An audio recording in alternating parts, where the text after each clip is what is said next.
Je m'appelle Cecilia, pour ceux qui ne me connaissent pas.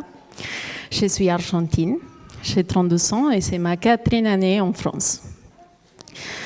Pendant des années dans ma vie, je me suis trouvée dans une grande stagnation. J'avais le sentiment que je ne progressais en rien. Cela produisait une profonde tristesse en moi. J'étais toujours disponible pour les autres, donnant toujours le meilleur de moi-même. Et, sans penser à moi. Tout ce que j'avais entrepris ne fonctionnait pas.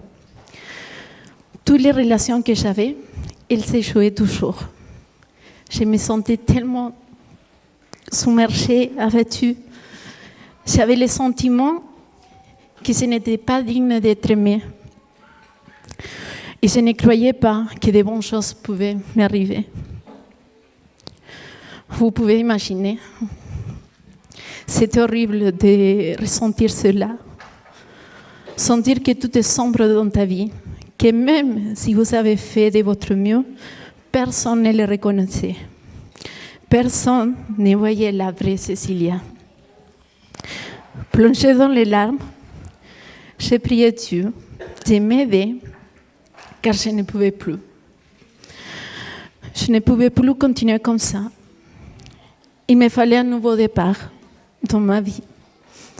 Sans réponse immédiate, j'ai pensé que Dieu m'avait oublié. Mais cela, ce n'était pas le cas.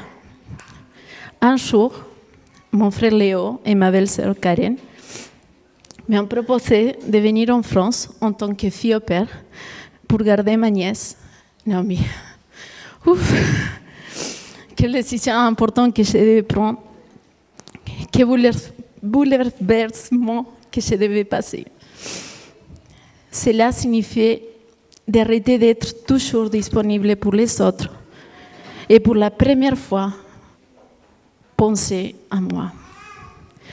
J'ai pris le courage de le faire.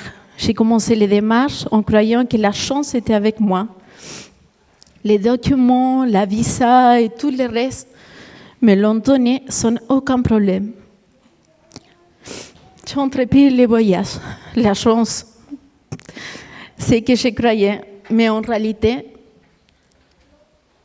Dieu était en train de répondre à ma prière. Après mon arrivée en France, beaucoup de choses se sont passées en moi. J'avais des batailles internes à affronter, des gens à pardonner, des cicatrices à guérir et des peurs à affronter. Mais Dieu est magnifique. Et ses méthodes de travail sont infinies. Par exemple, grâce à l'amour de ma nièce, qui m'a toujours donné, je me suis sentie aimée. Cela a été une des nombreuses guérisons que mon cœur a eues. Et maintenant, l'amour de mon neveu Nathanaël. Les premiers baptêmes auxquels j'ai assisté, c'était celle de Myriam. À la fin du baptême, mon frère a invité à ceux qui ressentaient le désir de donner sa vie à Christ. J'ai senti en moi le profond désir de lui donner ma vie. À ce moment-là, j'ai compris que je n'avais jamais été seule, que mon Jésus était toujours avec moi, qu'il prenait soin de moi, qu'il plaçait les bonnes personnes au bon moment et qu'il me regardait tel que je suis. Et dans mon cœur, j'ai senti une paix qui ne peut venir que de lui. Mais je ne me sentais pas prêt à me faire baptiser tout de suite. Et Jésus le savait. Depuis ce jour-là, Dieu m'a guidée. J'ai connu des gens formidables en me faisant sentir que j'avais une deuxième famille. Vivant. Je me suis sentie utile et reconnue dans cette famille. Grâce à Jésus, je sens que je peux briller à nouveau, sans peur, sans douleur. Aujourd'hui, je peux témoigner qu'avoir choisi que Jésus fasse partie de ma vie est la meilleure décision que je peux prendre. Je n'ai plus peur de ce qu'ils vont dire, ni de ce qui peut m'arriver, car ma confiance est en lui pour toujours. J'aimerais vous lire un verset qui me touche profondément et qui se trouve dans le livre des Psaumes, chapitre 31, verset 15. Moi, j'ai mis ma confiance en toi, Seigneur. J'ai dit, tu es mon Dieu. Je vous invite à mettre votre confiance et votre espoir en lui, car il est toujours fidèle. Merci. Saint-Esprit qui donne vie, ranime en moi ce feu pour toi. Saint-Esprit, viens par ta pluie, rafraîchis-moi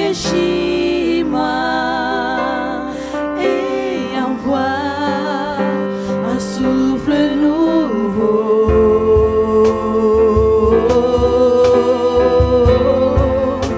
Un souffle nouveau.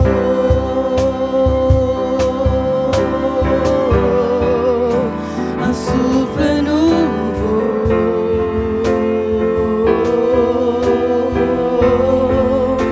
Un souffle nouveau.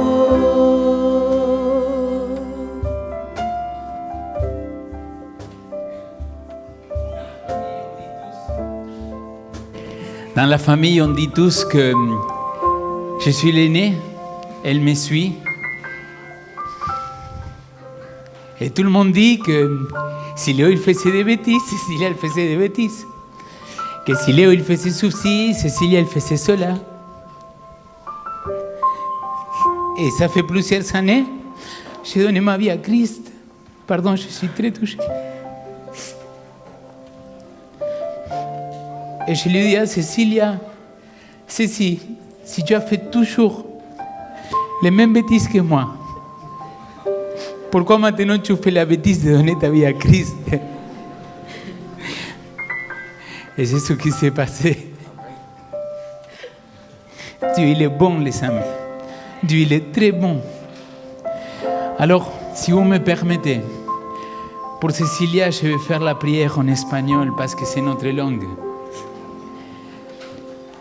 Alors, je vous invite à prier avec nous. Padre querido,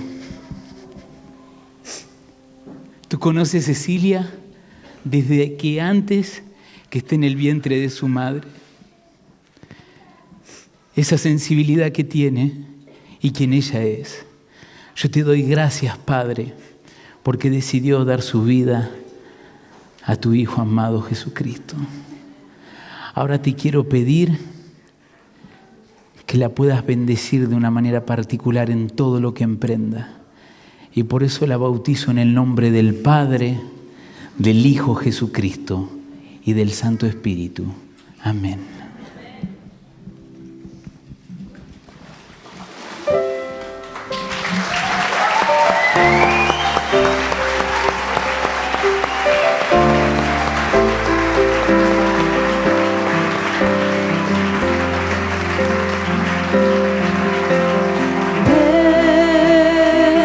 Je n'ai qu'un désir, rester près